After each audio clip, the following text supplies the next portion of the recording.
You are listening to the Gritty Podcast, where we talk about all things gritty.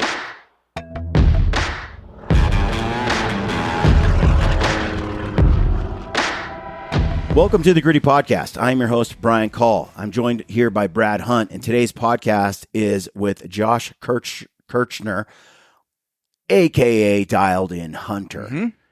Have a great conversation with Josh. He has a great story. He has been writing for various hunting outlets for a while now. Yep. I really have been enjoying his film content. Yeah, me too. He's out of AZ, been hunting coos deer and with a bow. I think he's killed 3 or 4 years in a row with a bow, or 5. Yep.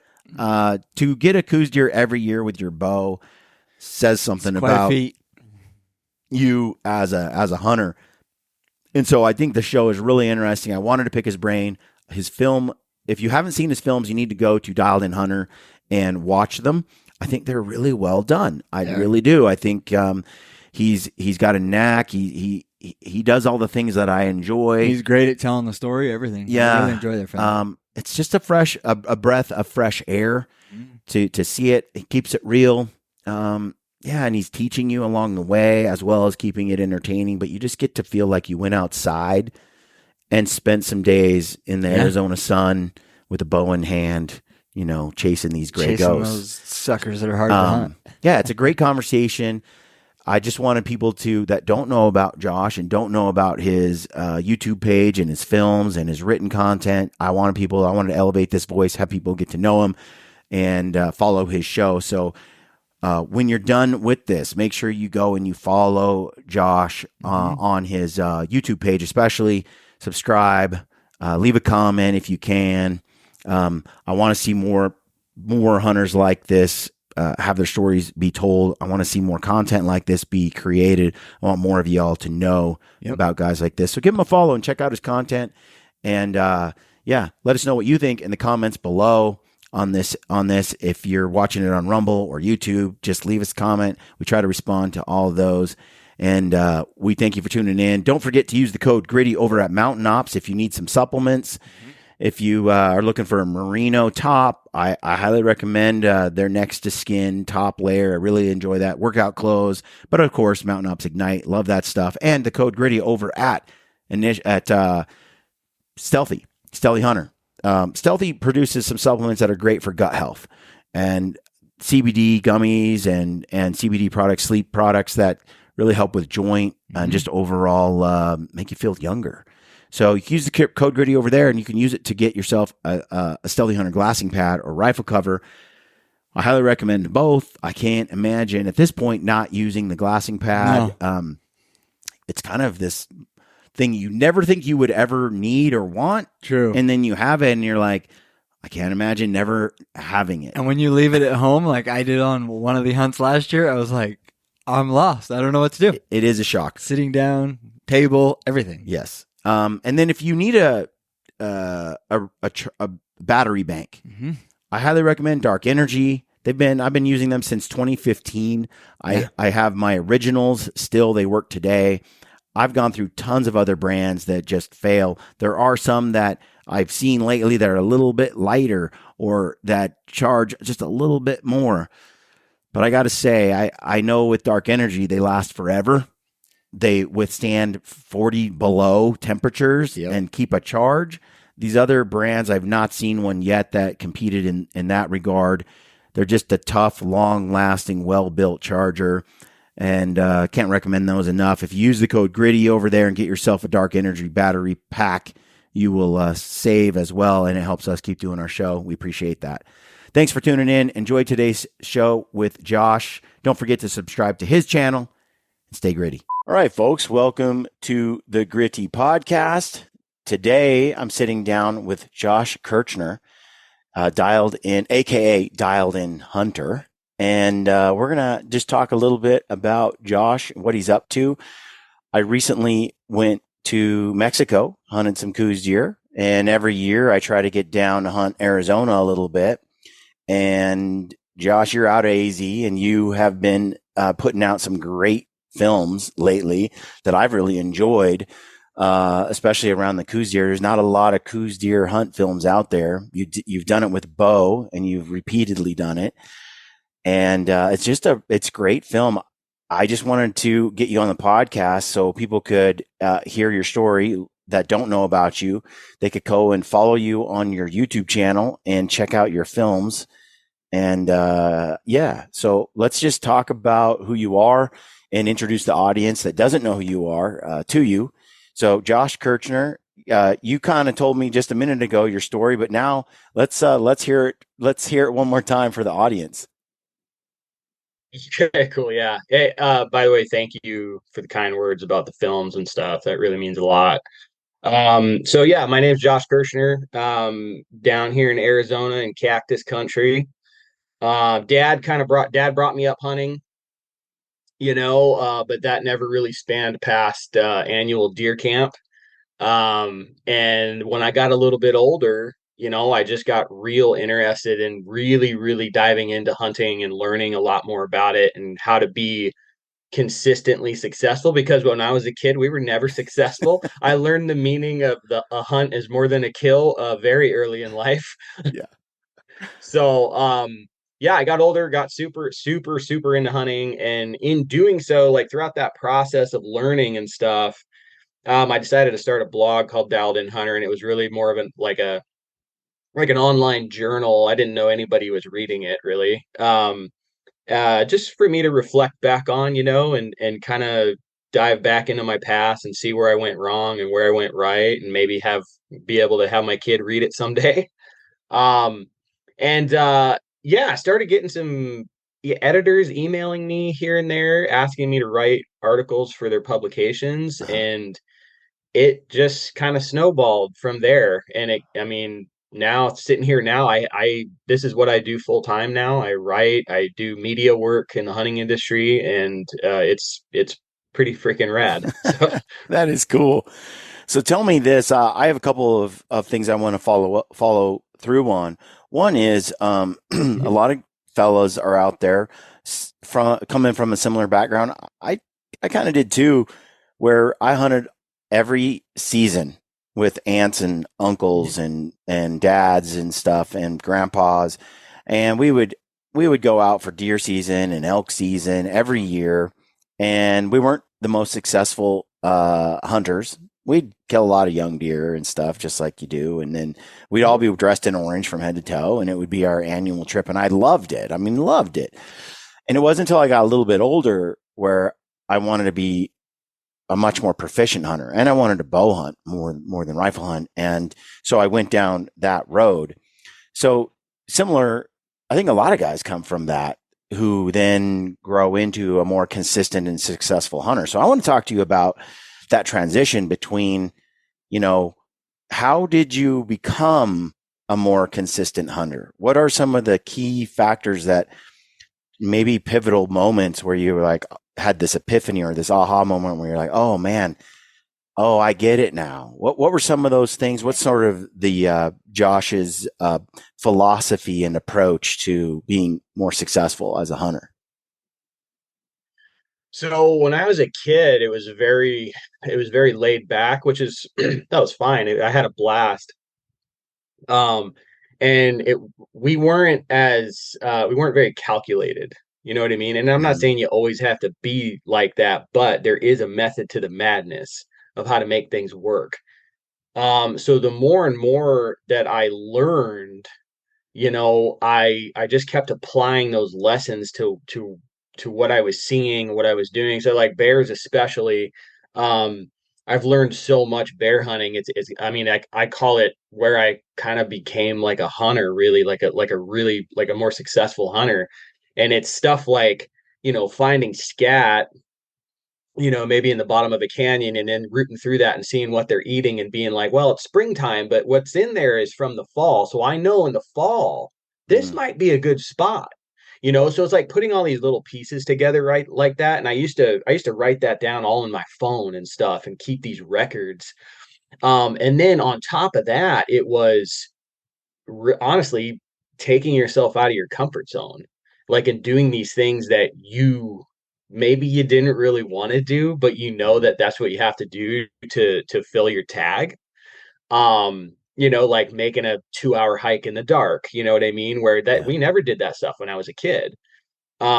Staying out well past the sun going down and going back to camp in the dark, and or shooting that bear at last light and having a gnarly pack out in some ridiculous terrain by yourself via headlamp. Like those are things that most people don't experience, and it is definitely out of the norm from what most people have in their everyday lives. So just kind of coming to grips with the fact that being uncomfortable is a very prevalent part of being a more successful hunter. Yeah. And you need to be comfortable being uncomfortable, Yeah. like that. So Yeah. those are probably two of the biggest things, man. That's really like paying attention to the little things, and like you're shooting and just all that stuff, and really trying to dial all that in. Yeah. We get comments all the time regarding, a night hike or even just camping in grizzly country overnight, Sure. rafting a river. Like a lot of people will ride in and say, I can't do that. I couldn't do that. I don't, that's, it's cool to watch you do it, but I just don't think I could do it. How do you approach those, situations in a way? Did you set a goal? Like, okay, I'm going to do this uncomfortable thing. I'm going to do this thing that like I'm going to shoot this thing at last light and pack out in the dark. Like, what was it that Mhm. sort of your process for? Because I can think back to times where I left early so I wouldn't have to hike out in the dark. I can think back at times where I didn't go very far from the trailhead because I didn't want to get lost, stuff like that. Especially when I was young. Um, how did you did you set some goals? Did you say, okay, this year I'm going to get better at navigation, or this year I'm going to do this, or I'm going to do that, or did you just sort of fall into it? So it was like I like what you said there. Like you're talking about like how you left early and stuff. Yeah, I did that a ton of times, and stuff never works out when you do that, No. right? So I would go home. I'd go home and I would I'd beat myself up a little bit, and be like, "Dang it, man! Like I waited all year to go on that hunt, and then I go there and now I'm a little uncomfortable, and I left early. Yeah. I wonder what would have happened." Right? So Mm-hmm. like the only way to figure out what would happen is to go and do it, Mm-hmm. right? So in the coming years, I did what you just said. I would be like, you know what? I'm hunting every day, sun up to sundown, every day, and I don't want to leave and go back to camp without knowing that I did everything that I could to be successful that day. Mm-hmm. And that's when stuff really started happening, especially like I'm sorry I keep bringing up bears, man, but like No. bears, it's bear 30 at last light. Right. That's when things happen, Yep. you Yep. know? So when I really started accepting that, that's when stuff just started happening, and I started being a little bit more successful. So What about you're chasing some Coues deer, and a couple of these Coues deer films. I recommend people that are listening to go check them out. Um, you just published a recent one from a couple weeks ago, Archery Coues Traditions Kept, and then I watched a one not too long ago before I went on this Coues deer hunt in Mexico called Adoration, an archery Coues deer hunt from the Full Draw Film Tour. It looks like 2022. That came out 6 months ago on your YouTube channel. These films need way more views, Josh. Way more views. These are well done films, and that's just not enough views for the quality of hunt. I think. Well done. I'm impressed. Filming a bow hunt is an absolute pain in the ass. It especially yeah. even if you have a full-time cameraman, but then to try to be the guy that runs the camera and does a lot of the hunting, it's just a nightmare. You've done a great job, Yeah. sort of in some ways that South Cox style where the hunter's over there doing it and your buddy's filming from a long way off. That's probably one of the best ways, I think, to capture an archery film. It's not over the shoulder, but your odds of success, especially on a Coues deer, diminish so greatly. The more feet, the more the more bodies, the more people trying to sneak up on that Yeah. wary, wary little critter. So I think what you've done is really good. So people need to go check that out. I really enjoyed Adoration. I got to see. I've watched some of Traditions Kept. I didn't even know that came out. Brad told me this morning, so I got to check that out. 2 weeks ago, snuck under my radar, but it looks really good. And so I wanted to ask you about hunting coos deer with a bow. Mm-hmm. Okay, like you've got some success here. How did you get to the point? Like, what is your approach to bow hunting and hunting coos deer? How are you making those shots in those clinch moments? Like what, because I think all hunters, I'm always fascinated by this because all of us have gone through this stage where we couldn't hit the side of a ball. Like we could drill the target at home and then an animal walks out and the arrow just doesn't go where it's supposed to go. And I can make that shot all day long without the pressure. How did you expand your abilities to become consistent? Well, the coos deer thing, and that's a small target, man. It's a German Shepherd with antlers, pretty much. I just, you got to practice a lot, man, and try to make it automatic, and go through a lot of reps before season. So when it does come time where your brain is a little fuzzled, things just happen. They fall into place and do what you're supposed to do.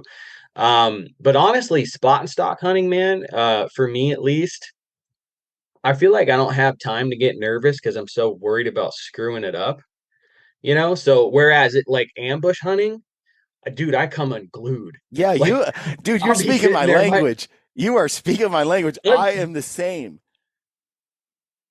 my arrow will be good, like on my rest. Like if I'm sitting there and something's walking in, Yep. it's just different. But when you're sneaking up on something, I'm like, oh, I don't want to step on that stick. I'm going to go around this way. You're focusing on these other things.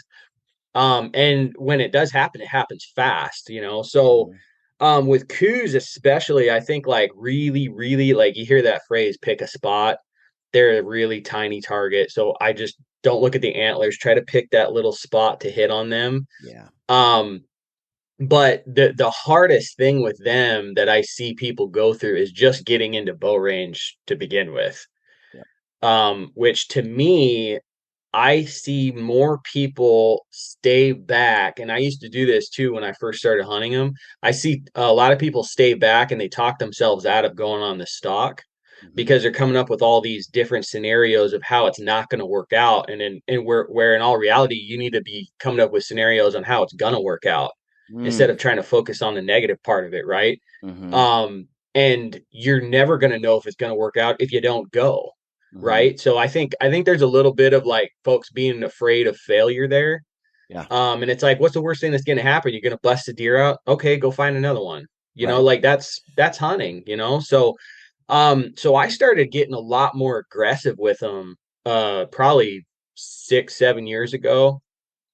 And since I've done that, and what I mean by aggressive, it's a calculated aggression, right? Like I'm not just like, oh, there's a buck, and then I run at him. Yeah. That's not what I'm doing. I'll find a buck, if he's what I want to go after. The buck is completely oblivious. His attention is totally elsewhere, given the time of year. Talking about January here during the rut. Yeah. So what I do is I try to see where the does are going, okay? Because the does are on a pattern, and maybe what it is you're looking and they're largely moving to the left, right? The Yeah. buck may be pushing them all over the place, but they're largely moving to the left. So like, okay, let's try to get in front of them, and try to put them in your zone. Um, if they're not that far away though, man, I just go at them. I take the wind, try to pick the best route. I think stalking routes are incredibly underrated. I think a good stalking route can make up for like a not a perfect situation. Because if you can go in and you're hidden, and they don't know you're there, a lot of times they end up right in your lap, and it turns into like what you want. So, but again, you're never going to know that if you don't go over there and give it a shot. So that's what I started doing, man. And ever since I started doing that, I've been fortunate to kill a coos with my bow every year since then. So That's a yeah. feat. That's a feat, truly. Because, I interviewed South Cox when I first started the Gritty podcast, and I was asking him, how, how do you get in close with your recurve and get these muley bucks? And he had described how he hunts micro topography. And like you said, you're looking at it and you're going and you're talking yourself out of the stock. You're saying it can't be done. This. I'll just wait for a better opportunity. All this. And what South mentioned doing was he'd look at that terrain and he'd analyze it over and over and over again with wind direction, so forth, thermals, predicting what, where he'll be in 2 hours from now, how long it'll take for him to get in position. But he'll use those tiny little cuts, those tiny little micro topography, the tree that blocks their view as you go straight at them, dip in the cut down through the cut. The cut's only 3 feet high, yet that's all you need to skinny by that spot. Then you can walk a little bit, and like he puts those routes in his head. And a lot of times I learned this from Ryan. Ryan would go, well, let's get to this point. I know I can get to here, so let's get there and then see what unfolds. Then once he gets there after 2 hours, he's like, well, now that I'm here, I see 2 or 3 new options for routes. And now I can like start moving from this position now. And then it's like, okay, now I'm here. And sometimes you hit a wall. You're like, oh man, I'm just kind of stuck here. But more often than not, I think another opportunity unfolds. So I hear exactly what you're saying. Yeah. I totally agree. I think the where I try to be careful is to not hunt to the point of failure, where I push in so hard that, like I've learned this from hunting with Ryan. If there's a chance that if he keeps pushing, like a higher than not chance that he might blow it or get caught, that's where he'll stop. He'd rather come back tomorrow without them ever knowing he was there than push too hard. And I've just seen it work so many times for him, where I used to just go Geronimo, like just keep pushing, keep forcing, trying to get that shot. And then I just go find a different deer the next day. But with Ryan, I'd watch him back out calmly. Be like, it just didn't happen tonight. I was within 50 yards, but I wanted a 30-yard shot. And they never kind of came where I thought they might come. Backed out. They never knew he was there. He went back the next day. Within 2 or 3 days, a week, it's a dead buck. And it's a giant. But you said in one of your films that, some of what being a successful coos deer hunter is, archery, is at bats. Like how many opportunities at bats you can get. So just tell me that. Like, what do you mean? So bow hunting, man, you've done a lot of bow hunting. You know this. You need opportunities, like, because you can't like walk in. Like confidence is good to have. Like I think you need to be a confident hunter, but in all reality, if we're breaking down the numbers here, you need a couple at bats to be successful. You can't be like, and I've had it happen before. It was like, yeah, first stock, boom. That happened to me last year in Utah. Went on one stock, killed a buck. That never happens. It Right. just is just not normal, right?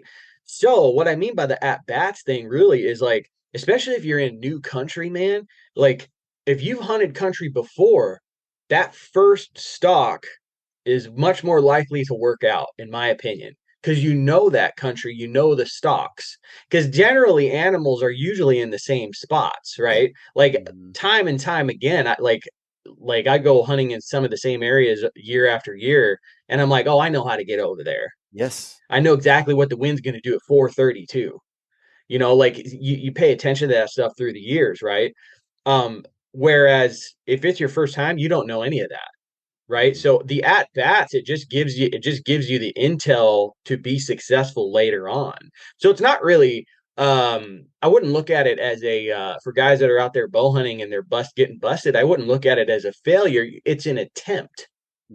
That's what it is. It's not, you're not failing. You're just, that's one step closer to you shooting that deer. Well, And you especially, have to,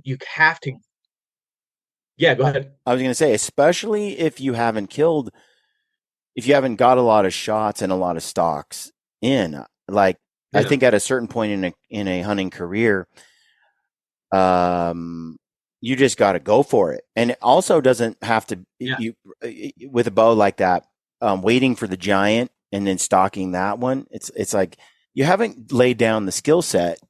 Don't pass out on the opportunity to shoot a forked horn coos deer with your bow. Like there's that practice and sealing the deal in that moment is something that you I feel like is so valuable. You got to get it in the field. You got to just do the thing. And so early on, especially pushing, you don't know where the point of failure is without a lot of experience. You know what I mean? You don't really know when you should stop and it gets futile to move on, or when you should push without these attempts, lots and lots of attempts. And I totally agree with that approach especially at a certain stage early on, especially like as many tries as you can get, try, because that's the way you're going to figure out exactly how quiet you need to be, how patient you need to be. Like Lamper says, you're going to move like the slow hand of the clock. And if you're moving faster than that, then you're probably moving too fast. Well, that's nuts. You know, when you're not new to, when you're new to that and you're not used to that stillness, that slowness is special. It's different. It's another level. And when you get inside that kill zone, that's what it takes. I didn't, you know, every year that goes by, I feel like I go on less and less stalks because you through the years you recognize what's a good opportunity. Which was incredibly frustrating when I was first starting out. I'd read on hunting forums and stuff like that. Oh, you got to wait. That stalk, it just wasn't right. It wasn't the right situation. I'm like, what does that mean? Right. Yeah. You're right. You're right. Yeah. The only way you figure that out is to go mess it up, you know? Yeah, it's easy to look at Ryan. This past January. Go ahead. I was gonna say this past January, I didn't stalk a deer for 3 days. It just wasn't there. Yeah, you know. So yeah. But I agree with you though. I think that's good wisdom actually to say. I might have to think a little more about that. This topic, because I often, you know, I'm looking at it from a perspective of someone who's gone on so many stalks that I kind of know when to push in, when to stop. And I'm describing a technique that might cause someone to not hone the skills they need every time waiting for that, trying to mimic another hunter that's got a lot more years of experience, when really you probably ought to just like do your best to try to make every opportunity work best you can until you start to figure out, you know, what works, what doesn't work. I mean, there's definitely patience is critical, but so is experience. No, for sure. And I think even more particular, to break that down more, man, is like people have different skill sets. Okay. So like for you, what works really good for you and your style, it might not work for somebody else, but maybe they're better at something than you are. So right, like maybe they're a better shot, right? So they can extend the range a little bit more. So I think in order to I think it's good mimicking other hunters, but in the end, man, you really have to like figure yourself out and figure out what works best for you. Maybe you're not a spot and stock hunter. Maybe that's it, dude. And like your thing is you want to sit water or something like that, you know, and that's your thing. Like you have the patience to do that. You have the patience to figure out like their movements and stuff like that and hit them, you know, from point A to point B. Not everyone can do that. So yeah, I've seen. Yeah, man. I think that's one of the beautiful things about hunting, dude, is like it's an art, right? Yes. And you could do it the way you want to do it. When I first started hunting, when I started the podcast and I started getting opportunities to hunt with some legends and some truly talented and experienced hunters, because of my inexperience, and I had killed quite a few animals on my own, spot and stock and on hunts, you know, long before this. I was fairly proficient, but I wasn't at their level. You know, some of these guys are just phenomenal. And so I would defer to them. I would say, well, I see the buck and this is what I want to do. You know, what would you do? And then they would tell me what they would do. And so often I would just defer to someone who had a lot more experience because I respected their opinion. Who am I? They know way more than I do. What I didn't Sure. realize at the time, and it took me a couple of years to figure it out, was the way they do it doesn't really work for me all the time, right? Like when I started to say, thank you for that opinion. What's your thoughts? Thank you for that. Thank you. Yeah, I'm totally going to ignore everything you guys said. I'm going to do this because this feels right to me. My gut is saying, I just Right. look at this and I see it like this. I'm going to do it my way. And I started killing way more animals when I started being just doing it the way my gut told me to do it. Back to, I know my abilities better than other people. I know, what my strengths, what my weaknesses are, what I'm most comfortable with. Like you, I'm really good at spot and stock, and I'm good at making the shot at the end of a spot and stock. I am terrible about ambush hunting. When I am not being aggressive and I'm like just waiting for something to walk up, the further back I see it, the more the adrenaline pumps, the more the anxiety. Like I'm like, I can't believe how bad I'm shaking. Yet if I had spent 3 hours on my butt sliding down into position and then Yeah. I feel so deadly and the predator and I pull up and the confidence is there. It's like this flow state. When I'm ambush hunting, it took me years to start making a 25-yard shot consistently on a gimme shot. Like simply because the adrenaline, I had a hard time managing that for some reason, but in a spot and stock scenario, it was natural. It flowed. Other people could be the opposite. The other thing I learned was some guys I Sure. met were phenomenal shots out to 90 yards with their bows. I met some fat guys that can just shoot lights out. But dude, if they have to sneak up on a deer, it's over. It's over. Like if they Yeah. have to get in close. And those guys kill some giants and it's like 80 yards. And Hmm. I'm like, good. That's his, like, I can't shoot like him. I've tried. He's got a Hmm. skill. So it makes sense for him to use a skill that he has that's different than the skills that I have. I actually am much better at getting closer than ever trying to become the shot that he is. I don't have that gift.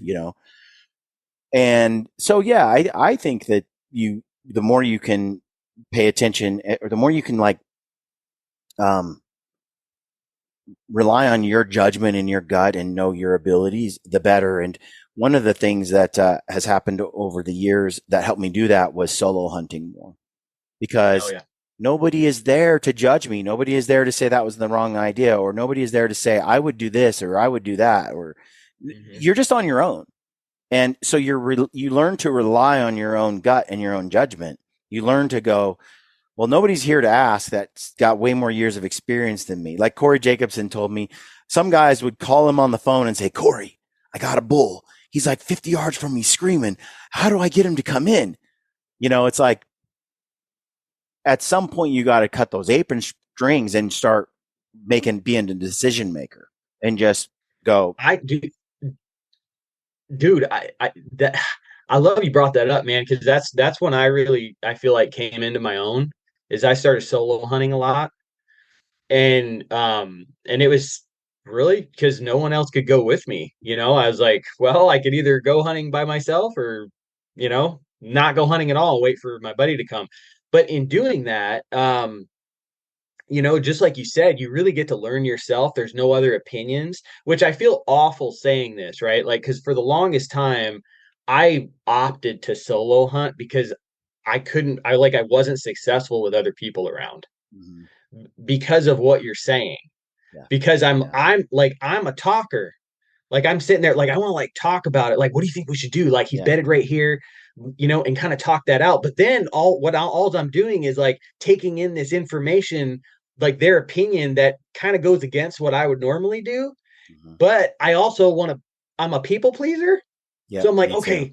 okay, I'm gonna do it your way right here and try to. And it never worked out. No, So for the longest time, I didn't hunt with people on purpose yeah. you know and that really let me learn myself. And once that happened, once I knew, like, got in tune with myself, then it was like, okay, now I'll go hunting with other people because I know me.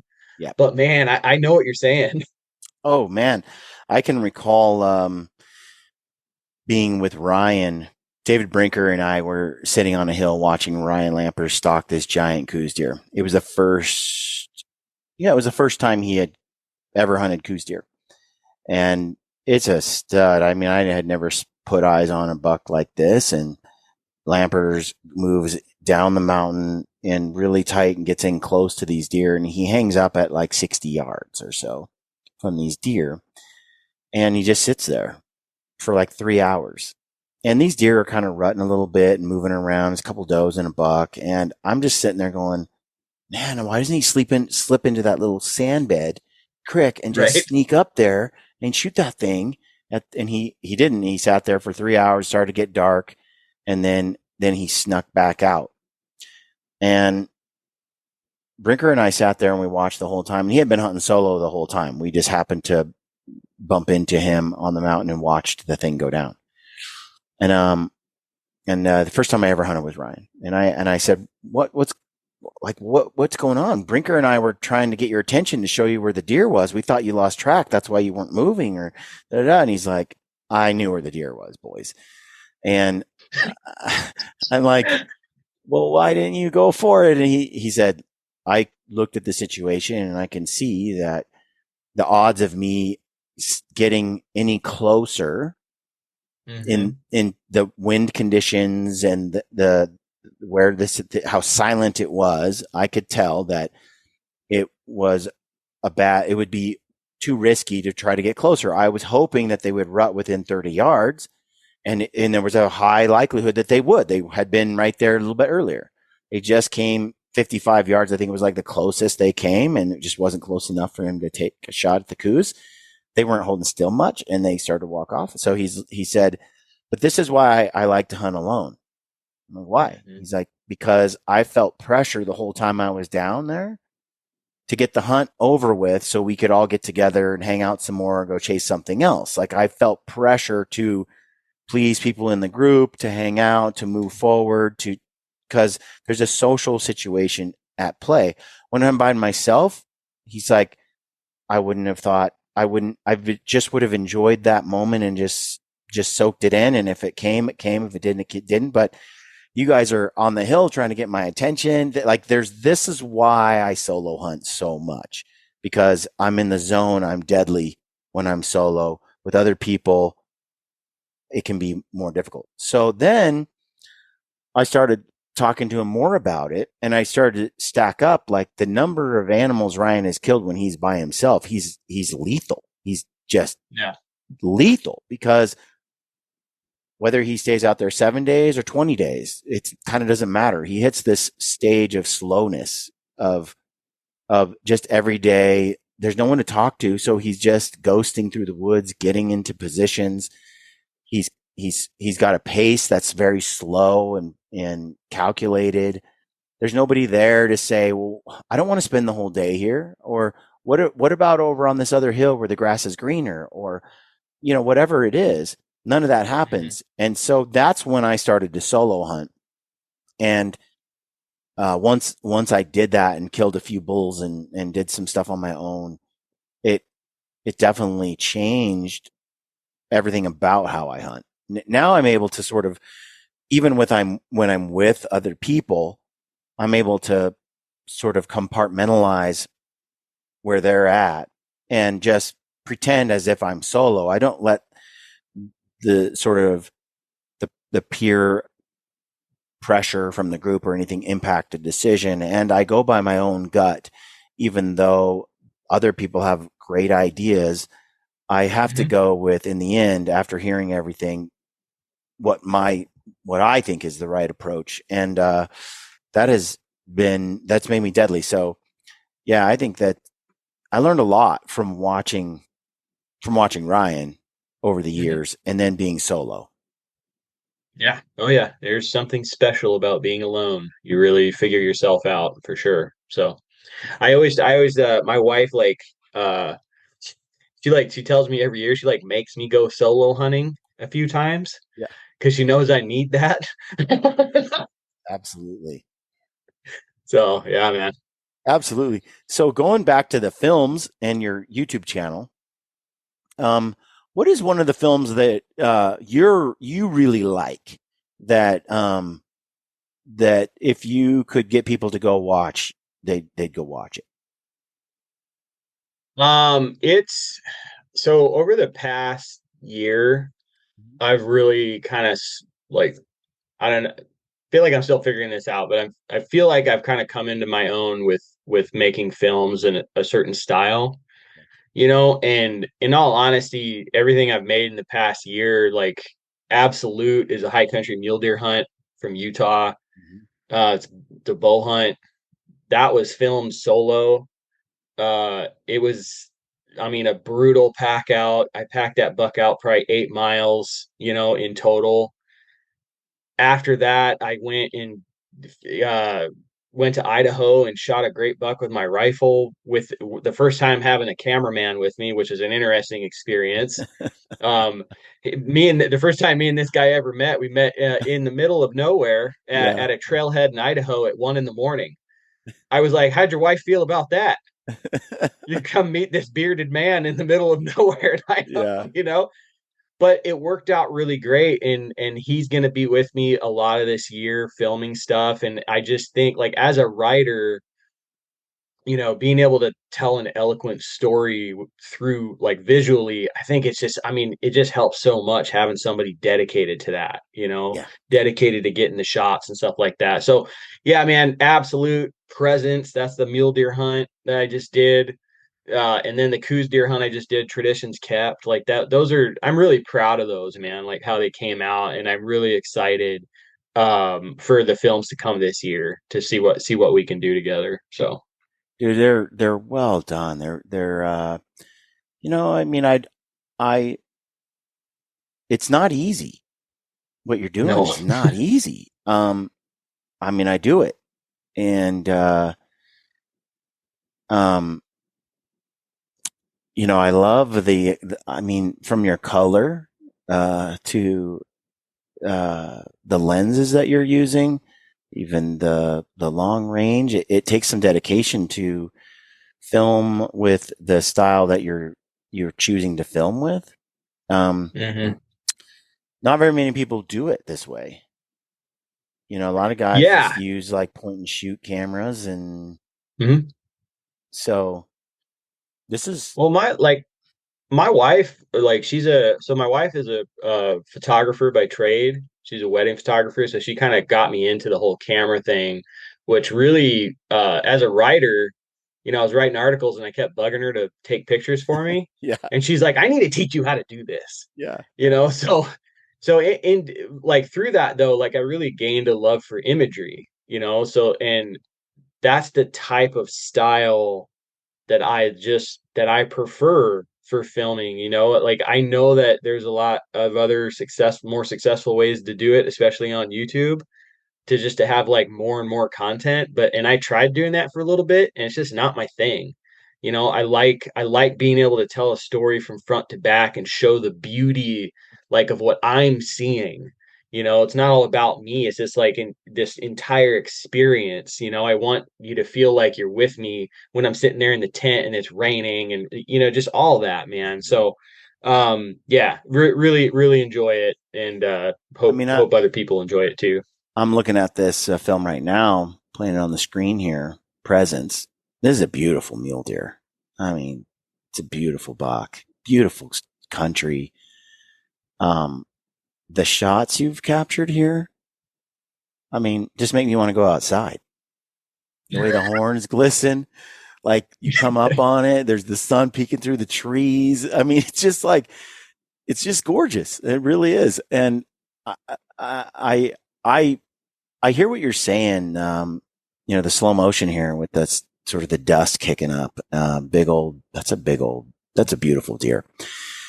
When I watch this video, and I, I, what I, what I really like is what you just said. You're showing it. You tried the other way on YouTube, Yeah. and Hmm. I feel your pain because I've sort of done that too. Because volume really works on YouTube. You're rewarded for more Oh yeah. content, more volume, Sure. and the production time could be so low, and you could just dump a bunch of raw, less edited, less polished, just get it out there and throw a ton of it out there. And it would probably drive more traffic to the channel and definitely get more views, and your channel would be a little bit would be bigger. Mm-hmm. And so it is, I think, tempting. I know a lot of guys who tried to do it at the level you've made films and have said, yeah, it doesn't make sense economically. And I think that's true to a point. I think that I would argue at this point, I work really hard to put out high quality films. And when I make a movie, I'm putting way more hours into each episode than most guys. And my volume is low, like a video on Sundays, every Sunday for a couple of months. And then a couple of months, there's nothing, maybe 15, 20 videos in a year. Other guys are doing, 5 to 10 a month.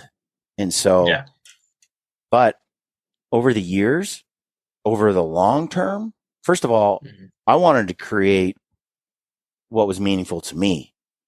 Right. What captured it in a way that I could be proud of, and that my kids would watch, and my grandkids and people after me.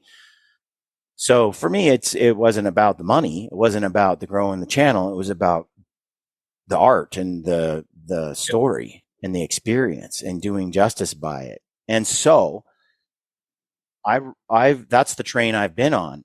And fast forward now 4 or 5 years since I've really been trying to make higher quality film and get it out onto my channels. I may not get some of the views that some films get, but the audience that does tune in, they are hardcore dedicated.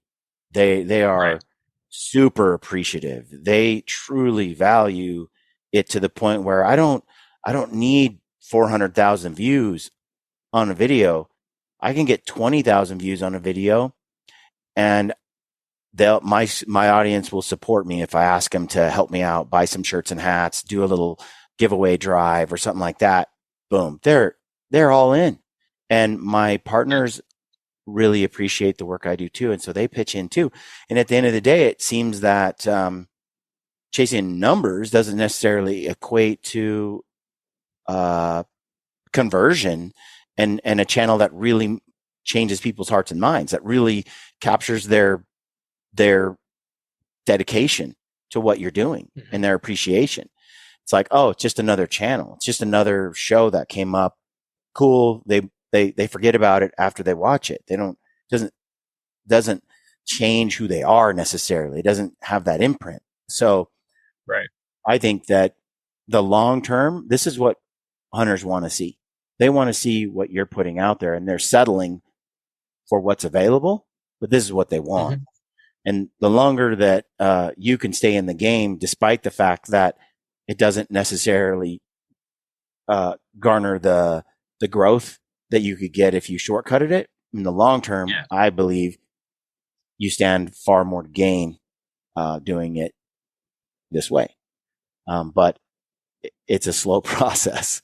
It's slow. No, it is. Yeah. Which is why, I really love it.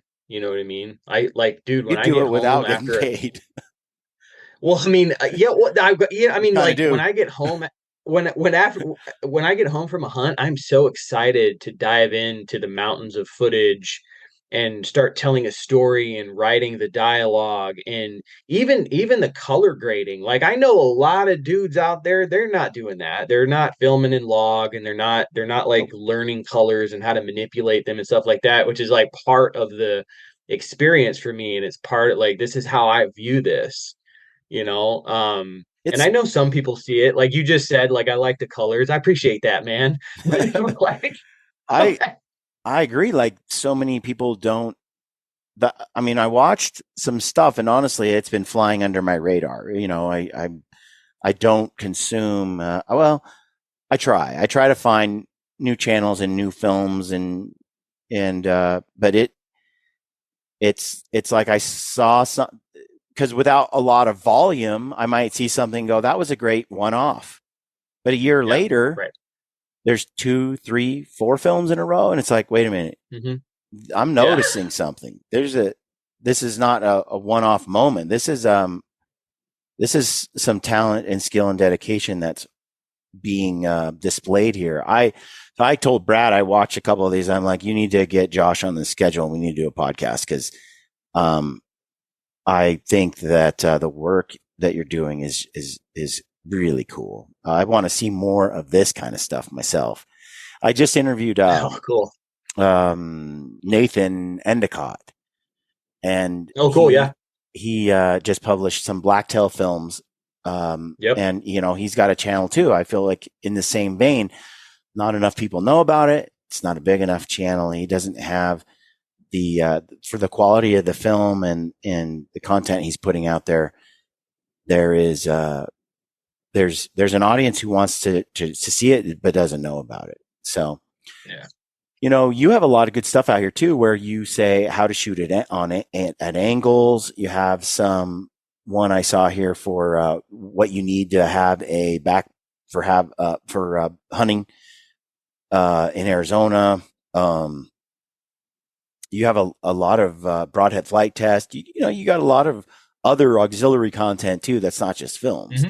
And then and then you write a lot. So there's a lot to look into that you're creating. In the next few months, what do you got planned? Oh, well, Brian, I think you've caught on to the fact that I like bear hunting. So yeah, gonna do a big backcountry hunt in Idaho coming up here. I like to go there every year. That's just some wicked country over there, man. It's like Mordor, in my opinion. Getting in there. That's we're gonna film that. Probably do 8 days over there. I've got 2 tags over there. I play it by ear. See if we film both. Cool. If not, maybe I'll come back. After that, gonna do I might get to Montana maybe for spring bear. Just kind of depends on my schedule. But other than that, gonna do high country mule deer again in Utah. I drew an elk tag in Arizona, so that's pretty cool. Late archery bull. They're gonna film that. And I'm gonna do a big backpack hunt in October here in Arizona for fall black bears. And I'm really excited for that. I just did 16 miles yesterday scouting this wilderness area, and I'm excited. That sounds sweet. Arizona is one of those states for bear that we keep talking about. Same with California. There's some fabulous bear hunting in those states. I interviewed Kip Fowler years ago, and I was in his house, and he had a couple life-size body mounts of giant black bears, and I'm like, dude, these are amazing. And he's like, yep, Arizona. Yep. Arizona? What do you mean Arizona? Because you think Coos Desert and all that, and back in the day, I didn't realize how many black bear and how good the black bear hunting is there. It's pretty wild, man. Like we definitely don't have the numbers of bears here that are the northern states do. But if you look in the record books, Arizona is towards the top with in like skull size. We grow really big pumpkin-headed bears down here. So it could be hard to find them for sure. It's not a gimme hunt at all. Like there's a lot of people that go out for years and they never see a bear. Yep. And so, but once you figure out, the formula, one of the hardest things like for bear hunting, in my opinion, is you're going to learn more about plant life than you ever wanted to, and figuring out like, these oaks over here, they only fruit really well on years where we have a lot of winter rain, like stuff like that. Yeah. So you can kind of predict where the black bears are going to be, right? Come fall, because you can't say, oh yeah, I saw 20 bears in this canyon this year. Yep, they're going to be there next year. You can't say that. Yep. Yep. So even when we were, yeah, man. When we were in Mexico, there was quite a few bears there as well, where we were hunting those Coos deer. Oh, did you? Oh yeah, you saw some bears in Mexico. We didn't see them, but there's scat everywhere, and the guys showed us photos of bears taken right next door to us. So you look at Mexico and you look at that desert, and you're like, oh, you don't think bears, but they're there. Oh yeah. What? Hey, I had a question for you about Yeah. Mexico, man, because I just did Mexico too in January. Uh-huh. Um, what'd you think about it compared to Arizona hunting Coues deer? So, um, I was with, we were hanging out with Hunter McWaters. Hunter did a couple Hmm. of trips with us for bear in the spring. And he mentioned how he had booked a hunt with Jay Scott to go to Mexico. Jay, it was a do-it-yourself kind of thing. He didn't know Yep. where, and he didn't have a lot of discussions. He just put it on the books because he interviewed Jay about about hunting coos and Gould's turkeys and stuff like that. And he's like, "Do you guys want to go?" Ryan and I, well, we've always talked about it, and well, let's get on the phone with Jay and see. And Jay said, "Hey guys, you guys like mountains, right?" And we're like, yeah. He's like, here are some mountains. I'll show you some photos of some mountains. And he Hmm. showed us some pictures of some areas where we could go. And we're like, where's the mountainous of the mountainous areas Hmm. that we could go in the Sonora in Mexico and hunt? That's our style. And he's like, we got this spot. We got a few of them. How about there? He's like, I warn you though, there's not a lot of deer. Yeah. The deer numbers, there's a lot of cats, but there's some big deer. You can find them, but there's not a lot. They're spread out. The density is low. Hmm. And he said in more deserty areas where it's lower country, there was a lot more Coues deer and that stuff than the mountain region we were going to. So I can only speak to the area that we went, but my Hmm. impression was this. We were underwhelmed by the Mexico uh, like Arizona kicked Mexico's ass when it comes to the sheer number of deer. I mean, Yeah. Arizona was tenfold or more. I mean, Hmm. just way more deer, way more stock opportunities, way more options. We found 3, 4 deer in a spot and a buck, 3 does and a buck or 2 bucks. I mean, and then it would be Hmm. miles before we found another pocket with just a handful of deer. They were very, Hmm. very pocketed and very limited. And having bow hunted Arizona for years, and then having gone to Mexico, I thought Mexico would be like Arizona on steroids. And then we Yeah. could just grab our bows and just do stock after stock after stock, and it would be cool. And we brought rifles, and it turns out that you were talking about at bats, and I really feel like for Hmm. a good bow hunt, you know, you want lots of opportunities because you need that. You need that with elk too. You need chances. If you see one deer that you want to shoot and it's in one pocket, and that's your only option on a hunt, that makes it hard to come away with a bow kill. Really hard. Because if you could get that opportunity in the morning and one in the afternoon every day for 6, 8, 10 days, then odds are I can walk away with a tag Hmm. punched. But if I'm in a low density area and I find a deer and that's the only deer in the neighborhood, if I play my cards right, I mean, there's so many variables that can go wrong. And if I lose that deer and I got to go find something else and there's just nothing else, there's very little to go on. It's not a high odds hunt. You might get 1 stock, 2 stocks the whole trip in Mexico, where in Arizona, I can get 3 a day. Yeah.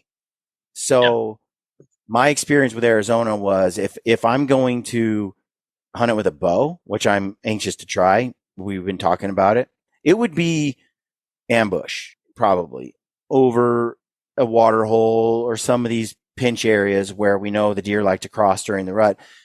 And we would probably want to sit there with the wind right, sneak in just right, and sit there every day, very patient, never let those deer know that you're ever there and wait for Hmm. that moment where they make a mistake. Because if you push around and poke around right there, they leave. Yeah.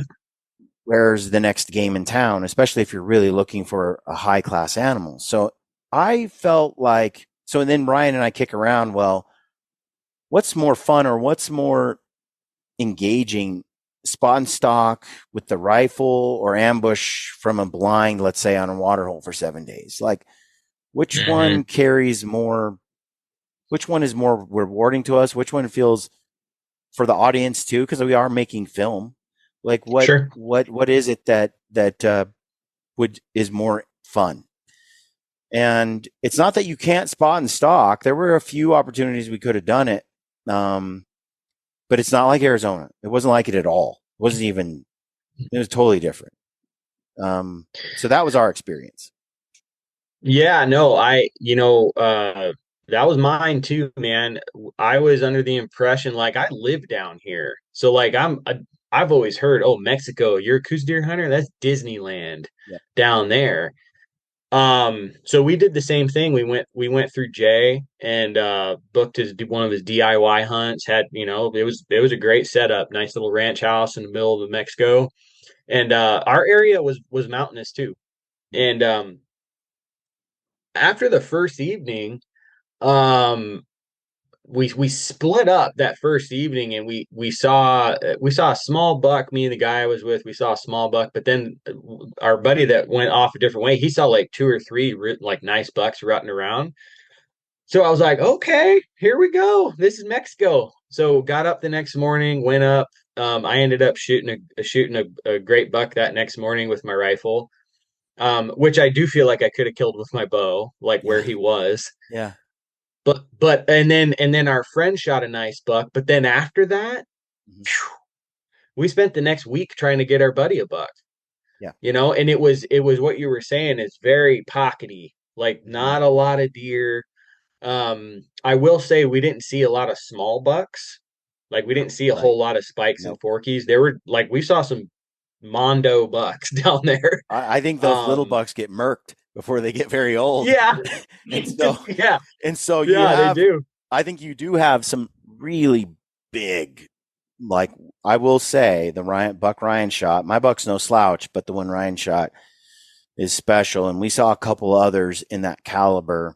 So we didn't see very many deer, but the few bucks we saw will keep us coming back for sure. Yeah, it's pretty good. It's a different experience for sure down there. Definitely if you're used to Arizona, because like me, like you were saying, it's like, man, I'll see, if I don't see 20 deer in a day, where I hunt, that's a bad day. Yeah. Whereas in Mexico, the first 5 days we were saying we've seen bigger bucks in Arizona, and we see 10 times as many. So we were just like, man, this isn't what we expected. But then we did find a couple of pockets with some truly world-class deer, but it's just, that's it. There aren't any other deer there, just some old monsters or nothing at all. And good luck finding those monsters. They were very tucked in, remote, and Arizona is special. That was when I walked away from Mexico, I thought my whole respect for Arizona went up a little higher. And I get crapped on all the time by people who are like, Arizona sucks. Brian's an idiot. He shouldn't talk about Arizona being the game and fish don't know what they're doing. That they're right. Arizona sucks. And I'm going and I'm sitting here and I'm like saying, look, I mean, I can't figure out why Arizona has that density when Mexico doesn't, unless it's management. The desert's the same. You have way more hunters. So it's got to be more predator control, water guzzlers during those desert years when they normally die off. You don't have that desert kill, that drought kill that Mexico has, I'm sure. There's just something about it, because the terrain is what you have in Arizona is uniquely special. The density is intense. It's cool, man. Arizona's a trip. I walked away from Mexico being real grateful for where I live.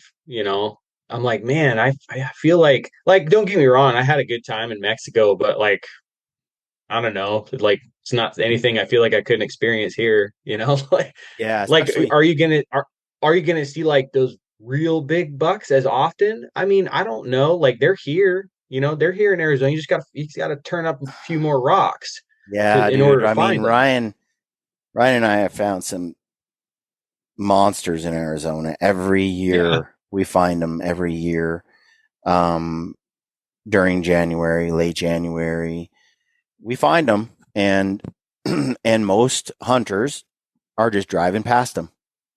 99% of the hunters don't even get out of their side by sides and Nope. and really they what it takes to glass up a coos deer is a totally different skill set than I think almost all hunters have.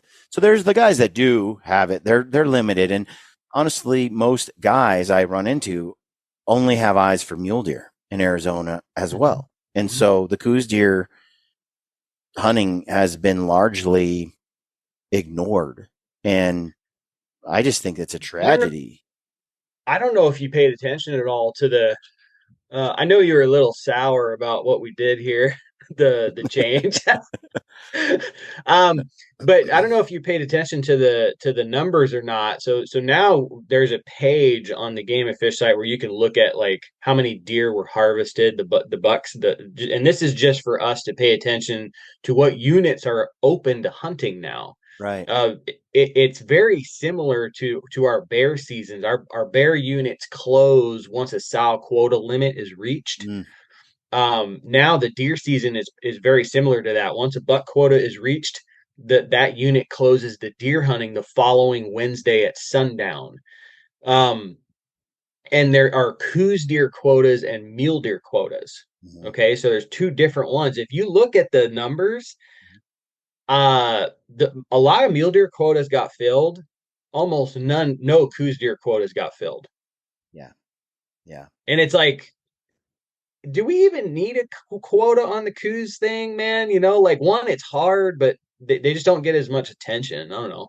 Well, it's a touchy subject. I had this conversation with the Arizona Game and Fish when I was at the Western Hunting Summit, and I interviewed Callie, and she's over Yep, Big Kelly. Game, and then Jim Deere was there as well, and we talked about the whole thing, and it was a great conversation. I inserted my opinion because that's what I do, and it, look, even by virtue, when I produce film or I do a podcast, or there's a whole contingent of people out there, hunters who don't like anybody to share hunting. They want you to just not share it at all and keep it private. And then there are those of us that believe that it's important to teach people how to hunt and to get more hunters out there. And there's a balance, right? There is a line to walk. I try very hard not to disclose areas I'm hunting, units, and states I never disclose except for Arizona, because where else am I going to say I am? New Mexico in January? Right. I don't, Yeah. you don't, that's it. Like the cat's out of the bag. There's only one place where this animal is and where it looks like this. So not saying where it's at is sort of dumb. It's like going to, the North Pole and being like, we're in Arizona. It doesn't, people know you're not, I don't know. People know I'm in Arizona. So that's one of those areas where I haven't, where it's not really kept a secret. But otherwise I try really hard to keep where we hunt. Like I don't tell anybody where we bear hunt. I don't tell anybody where we deer hunt, where we elk hunt. You can guess and you can kind of go, well, that looks like maybe this state or that state, but I film very close nowadays. I don't show, if you see a scenery shot, generally, it's not in the state even that we're in. It's, I'll throw in a Yosemite, like thing I downloaded from the internet, as my scenery shots, because I don't want people to, I want to have that distinction between inspiring people to go out and hunt, but not give away specific areas and states and info.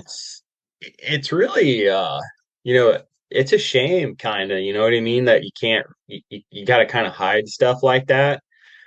Because people are crazy, dude. Like they'll figure it out, and it's a real shame. You have to like walk this line of self-preservation, because like you also like you want to show this like magical experience that you had, but also you want to be able to go and do that again. Yes.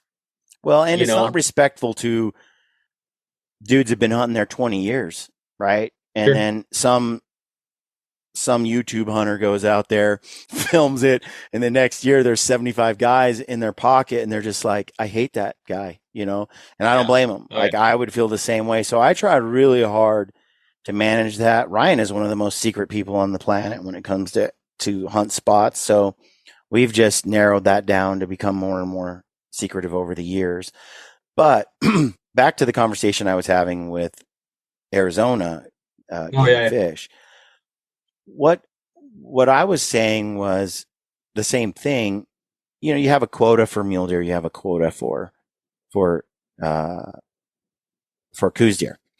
And the way that Arizona changed with the statute in law, they said only 10% of the tags available can go to non-residents. So that's been the case forever, just not for OTC tags. And so now they've said it's every tag in the state. Only 10% of a maximum can go to a non-resident.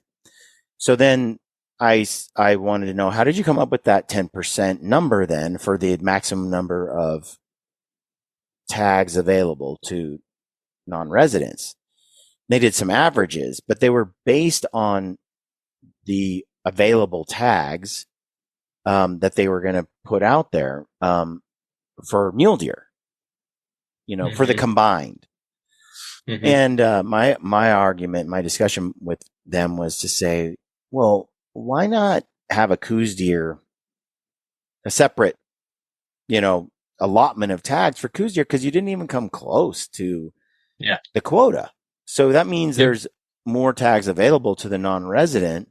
And I had mentioned, like, make a non-resident choose. I want to bow hunt Coues deer this year, or I want to bow hunt mule deer. I want to be in this bucket or that bucket. Right. Even, I don't care, make it a draw. And just say, you know, there's pretty much 99% odds if you go for Coues, but you get a 50% chance if you try to get the mule deer tag in Arizona on what's allotted. Because this first come first serve thing isn't going to work very well. I've seen it in Idaho. We've seen that debacle over the last 3 years. And this last and when one, it's also a little bit like, so I have friends that want to come hunt here from out of state, you know what I mean? And now the real bummer is, like, I can't say, oh yeah, let's go do this in January. Yep. Because I can't guarantee they're going to get a tag. Right. And I feel like if you made people choose, a non-resident choose between mule deer or Coues deer, then, and you have a separate allotment and you're making them choose, well, then you're offering the maximum amount of opportunity for people. And non-residents were like, what the hell are you talking? Don't make us choose. I want to be able to shoot either one. Oh, who the hell are you to? And I was like, this isn't a resident discussion. Like, for residents, I think they should spoil the hell out of you. The state should do what all the other states are doing, which is take care of their residents. And that means they should give you a tag that works for either one. And you guys just have quotas to manage to. That's it. But for a non-resident, make them choose. Like, either or, because that way you can maximize the number of revenue for the state, for one, but you can also maximize the number of hunters, just bow hunting opportunity for people. Those that just want to bow hunt and are not really particular whether it's a Coues deer or a mule deer could do that year over year. And honestly, the pressure on Coues deer is just not there. When I go out there and I hunt, I've traveled all over the southern part of the state and up even by Tucson. And dude, nobody's hunting the Coues deer. So I'm like, that's the species, I think, like, you do need to manage the number of hunters are in the hills trying to kill a mule deer. But yeah, again, you know, when you look at the non-resident numbers of hunters, it's tremendously low in Arizona. And there's this misconception out there, you know, especially during that COVID year, there was a COVID bump. The number of non-resident hunters that came to Arizona was 1,000 less than normal. I think it's normally 4,000. It's been 4,000 at some year past, but it was like 3,000. But the number of resident hunters went from like 22,000 to 34,000 just because It of was COVID. wild. But you locked everybody out of anything else, right. and you left it Right. on over the counter tag just to go get, and it was a zoo out there, and it was a drought as well, and so a lot of animals concentrated. It was wild. But my point was, yeah, the conception that it was all non-residents who flooded there because of influencers. It's so easy for us to hate mountain lions, wolves, non-resident hunters. Mm-hmm. You know, they all fall into this bucket. Mm-hmm. And it's like, when you look at diminished opportunity, it's usually a lot more nuanced than just the damn mountain lions or something. You know, it's like, there's a lot more to it. But anyway, that's a big tangent, but I just really love Coues deer hunting.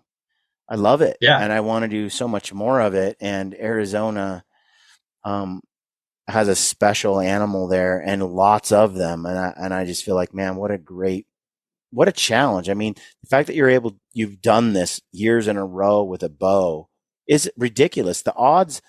So they told me the Coues deer odds last year were 6%, or for the last 2 years or something, 6% success rates with a bow. I think it was 12 for mule deer with a bow, or 14. It had gone from 12 to 14. And I was like, that is not for Coues deer. No way. And I think they went back and they said it was 7 or 8% for Coues deer, which is still a lot higher than I thought. And I said, what if you remove the spikes and the forked horns? What's the success rate then? Or what if you just went for age? All the Coues deer over 5 years old that are shot with a bow. It's got to be stupid low. That's like, that number is an average. There are units that have a archery Coues success rate of 1%.